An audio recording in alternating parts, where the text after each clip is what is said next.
Step into Ken Huebner's home and you feel it right away. Peacefulness.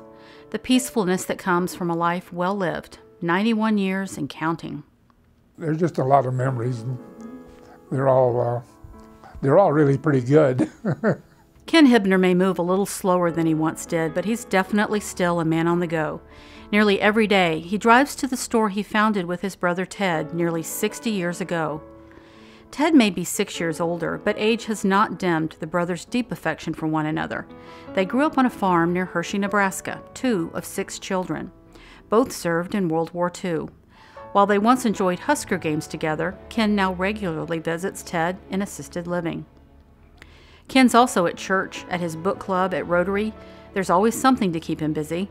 With 7 grandchildren, 3 greats, and 1 on the way, there's little time for loneliness, even though he will always miss his beloved Aletha. So we had a real good togetherness, you know. Their love story lasted more than half a century. He met her at church when she was just 15, but he was 20. While he served in World War II, they wrote letters, and he waited for her to grow up. They married in 1947, a union that lasted until her death on New Year's Eve, 2006. We had a lot of good times together. We were married for 59 years, almost 60, more than another month and a half. We've been married for 60 years. But she was a wonderful gal, very faithful and dedicated to doing the things that, raising a family, and she was also very active in church work.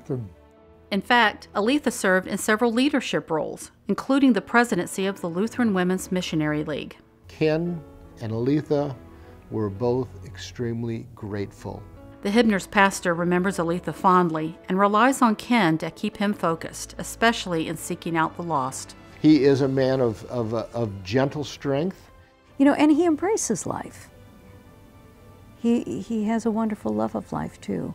Sue Huebner is Ken's daughter-in-law. It was through Sue's work at Lutheran Family Services that he became interested in the human care that LFS offers to the North Platte community. Ted, Ken, and the rest of the family quietly provided major financial support that made the Clifford Johnson Center for Healthy Families possible. Several rooms in the building are named in their honor, a legacy that will benefit the North Platte community for generations. It takes a group of people that are committed to something to make it happen, and Ken's been there. He's been committed to the community, mayor, been committed to Lutheran Family Services, working on the building, and that's about all you can ask anybody is a little commitment.